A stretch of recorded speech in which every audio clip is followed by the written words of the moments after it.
Our next fund is a very special fund for me. It is the Valley's First Responders Fund. It is a discretionary, what we're calling a discretionary community advised fund.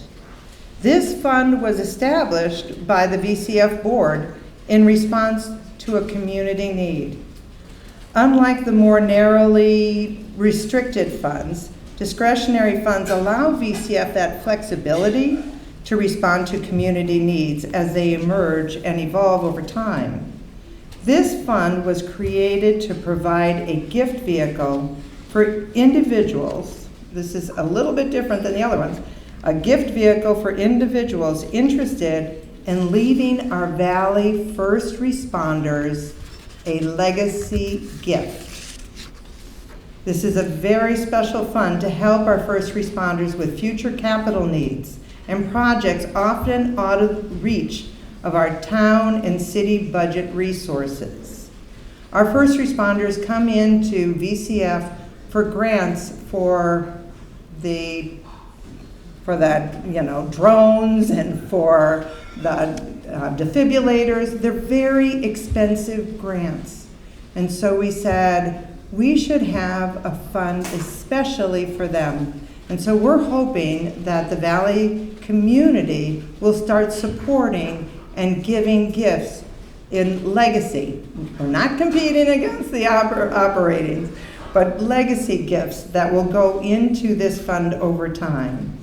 So that this fund, with the guidance of the community board that's comprised of the Valley first responders and other first responders with the, to help with the training equipment and equipment purchases, all of those different opportunities.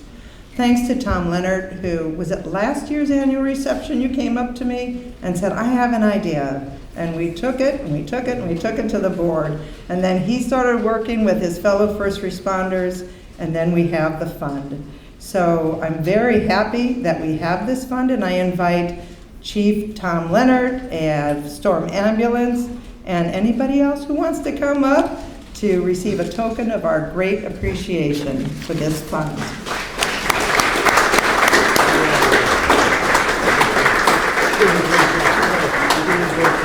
You can't get any of them? No. What kind of cheat? That's not. Thank you, Sharon. Yeah, let's just really take, nice. oh, we're gonna go over here, I think.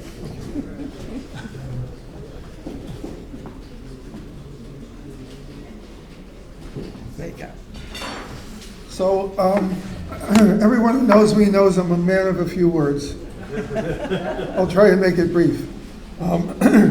At last year's dinner, I did speak to Sharon about it. We spent some time trying to put ideas together. We also felt that involving all of the first responders from the Valley was worthwhile. I'm over a 50-year volunteer in the city of Derby. Wouldn't trade 1 second for that time. We help people, we go out on our own, and we do everything that we can. A little back note, my history with the foundation goes back to the Gates family. My father-in-law knew the Gates very well. And he would always say, if you need something for Derby, go to the Gates. And once that fund evolved, I became involved with the small community grants. And then I got involved with Jamie Cohen, with Val, with, oh my God, the names are not coming to me right now. Valerie Knight, Valerie, Sandy is here. Sandy is here somewhere, I know she's been here. But it's something that, as first responders, we all know that we could really use the Cadillac of everything that's out there.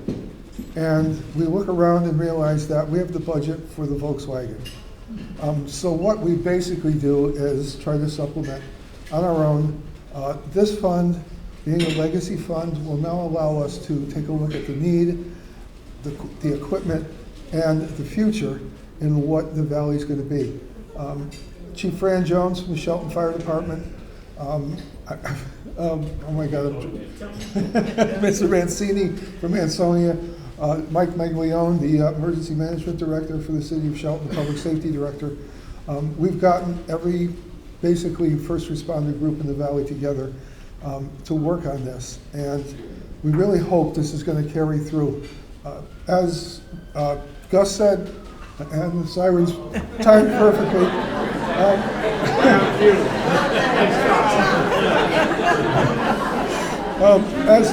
As Gus said, the average age of our volunteers is getting up there. The gray hairs are showing up at all the fires now. We need younger people. How do we attract them? With electronics, with top-of-the-line equipment, it draws them in. And hopefully this is going to work that way. One real quick note, talking about Mr. Williams. I remember one time being at work, I was in San Antonio, Texas. And in between some of the work I was doing, I went to the Alamo. And I'm standing in front and I hear, "Hey, Tom Leonard." And I turn and look and there's Mr. Williams. He was there for a conference. So you never know when somebody from the Valley is going to be anywhere. And that makes this a very special place.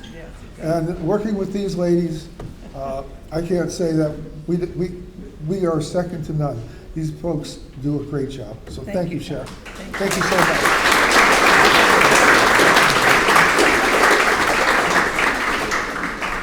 So the committee has been very busy, and so has our staff. Beth has been interfacing with them quite a bit. And we have the Valley First Responders Fund. You will see it as you're going out. It tells you all about the fund.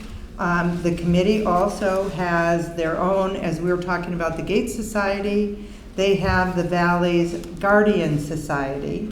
They are working on, we're going to be talking about it tomorrow afternoon, of the pin that goes along with that Guardian Society, and really wanting to promote it. So Ellen, Tom's wife, and I will be going around to all of the different corps, the ambulance corps, the fire corps, and really letting people know, because especially here in the Valley, I can't get over the generations that are involved. You know, that I was talking to Dawn, and her family has been part of the Valley EMS, right, the VEMS, for 5 generations. 5 generations. So, you know, there are people that would like to be able to give back, but they don't want to give it just to maybe the city of Derby or to someplace else. They would like to be able to leave a gift to a fund where they know it's going to be properly stewarded, and they understand that they have people from the first responder community that are going to be determining how they need the funds. So the other, when was it that you presented the drones? Last one? Yeah, last month I went to see a demonstration of the drones, and they received a grant for the drones. And it's in collaboration with the other communities to be able to see what's going on in the rivers, being able to see what's going on in our state parks. It was a fascinating demonstration, and it's wonderful to see our communities working together on those large grants, because the equipment is expensive, you know. So anyway, we wish you all the luck on that one.